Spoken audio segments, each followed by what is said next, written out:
Hey everybody, it's Michael Fisher with Pocketnow.com, and here in the Boston offices of Pocketnow, we are slaving away on our Samsung Galaxy Note 2 full review, which will be up very soon. But we figured in the interim that maybe you'd like to see some more comparisons. We've already compared the Note 2 to the Galaxy S3. Go ahead and look that up if you haven't seen that video yet. We've done an in-depth tour of the S Pen, and now we're going to have a quick look at the Samsung Galaxy Note 2 versus its predecessor, the Samsung Galaxy Note OG edition.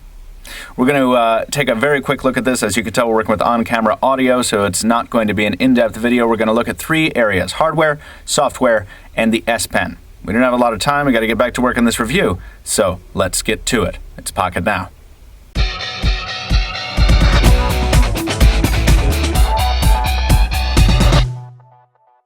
So let's take a look at hardware first. This is the Galaxy Note on the left, the Galaxy Note 2 on the right. Obviously, these are different colored devices. Both are offered in multiple colors, and it is difficult to photograph a dark and light phone at the same time. So please forgive me for that. You can see right here, it's subtle, but if you take a look at it, you can see what we're talking about with this slimming effect. Samsung has definitely slimmed down the profile on the Note 2 here. As well. In fact, the dimensions are 80 millimeters wide instead of 83 millimeters wide on the original Note. There's also been some minor slimming here, 9.4 millimeters on the new device, 9.7 on the old one. Nothing you're going to really notice unless you're really, really looking for it. And in fact, the weight has been increased, 183 grams on the Galaxy Note 2 versus 178 grams on the original Galaxy Note. But somehow, despite all that, despite the slim margins on the metrics and the fact that this one is actually heavier, the Galaxy Note 2 definitely feels better in the hand. It's not just because there's a glossy finish, which is a little friendlier to the skin than this weird matte finish here on the original Note, but the device is slimmer, it's more palm-friendly, it's more ergonomic, very, very similar to the Galaxy S3, which we discussed in depth in our Galaxy S3 versus Galaxy Note 2 video. Let's see if we can get our focus back there. There we are. Working, before we jump into the software, we'll just have a look at the displays here. There's a little bit of scrolling action here, which belies the different technology behind these screens. They are both large panels. This one is 5.3 inches, 5.5 on the right, on the new one. They're both Super AMOLED displays. However, and they're both running the same almost the same resolution, 800 by 1280 over here, 720 by 1280 on the new device.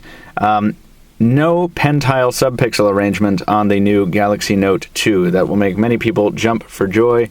We've written some articles on that. You can look it up if you don't know what a pentile subpixel arrangement is. Anyway, hopping around to the back real quickly, we have, once again, both devices are rocking an 8-megapixel primary shooter. The one on the Galaxy Note 2 has been rumored to be, and I believe confirmed to be, the same module as found in the Galaxy S3.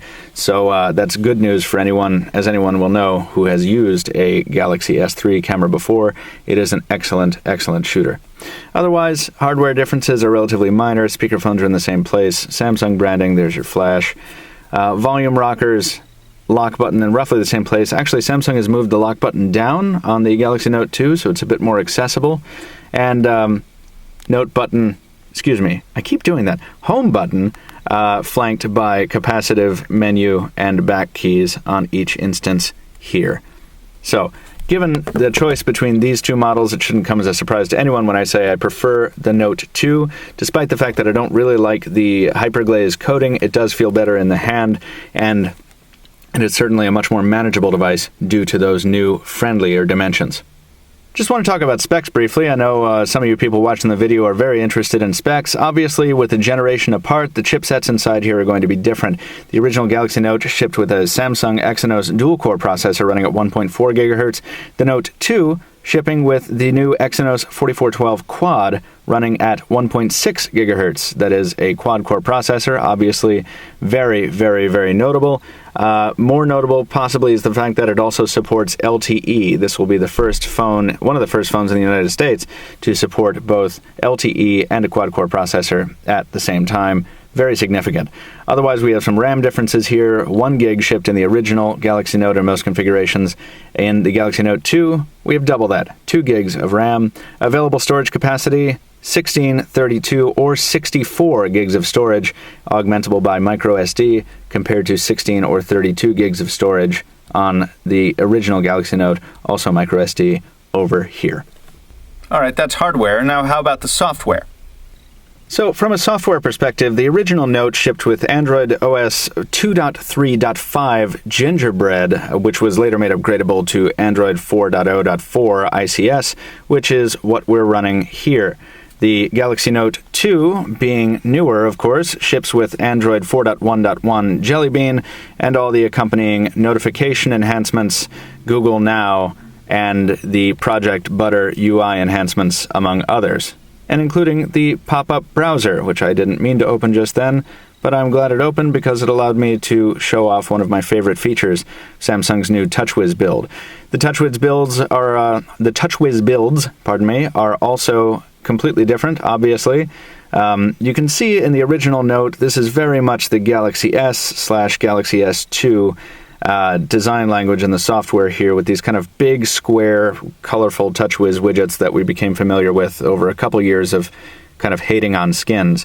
The Galaxy Note 2, obviously bringing a much more modern take to the situation. A lot here Samsung just ripped directly off from themselves in the Galaxy S3, which is not at all a bad thing. You can see some nice animations on folder openings here. Obviously, a much more pronounced focus on user interface in the TouchWiz Nature UX. Whether you like it or hate it, maybe you don't like those river water droplet sounds on every menu action, but you can, of course, change those.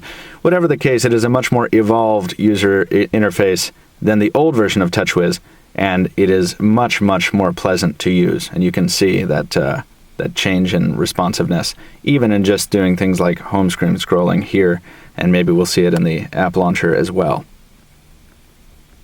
And let's not forget the defining feature of phablets, the things that make Galaxy Notes, the S Pen.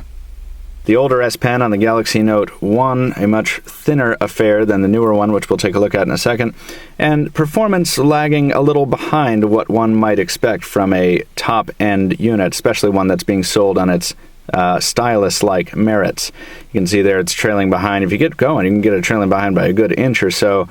Obviously good pressure responsiveness and, good performance overall from this device, but not exactly what you'd expect from something that sells itself based on being a stylus-centric device. So Samsung implemented some improvements in the Galaxy Note 2, the new Wacom digitizer capable of over 1,000 levels of pressure sensitivity. Here's the new S Pen. Thicker, feels better in the hand. It was touted as implementing some friction-increasing elements to the stylus to give it the feel of a ballpoint pen on paper almost. That is not the case. It still definitely feels like plastic on glass, which is exactly what you are doing. And while I can scribble nonsense pretty well, it is tough to write well. I discussed these difficulties in depth in my S Pen guided tour video from earlier this week, so you should go check that out if you have not seen it already. There are many, many features Samsung has built into the software here, changing some of the implementations to include support for back and menu that was there in the Note 1, but the gesture types are different now. There are also options like Quick Launch, where you draw a straight line up. There's a button on the S Pen here, which allows you to change its mode of operation, and you can select certain symbols for a quick launch and so forth. That is fun. Those are exciting features. There's nothing that's going to really, really enhance usability all too much.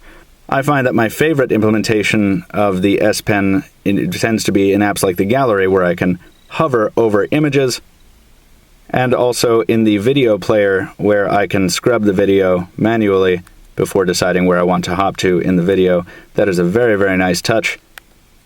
And I even find the S Pen very useful in apps where a stylus is not necessary. And styluses are not necessary in apps like Twitter here, but it is handy for precision input, particularly using some of the new features Samsung was able to bring to the Note 2, like the pop-up browser here.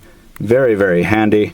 As well as full-screen multitasking, a very, very innovative use of the Note 2's larger display area.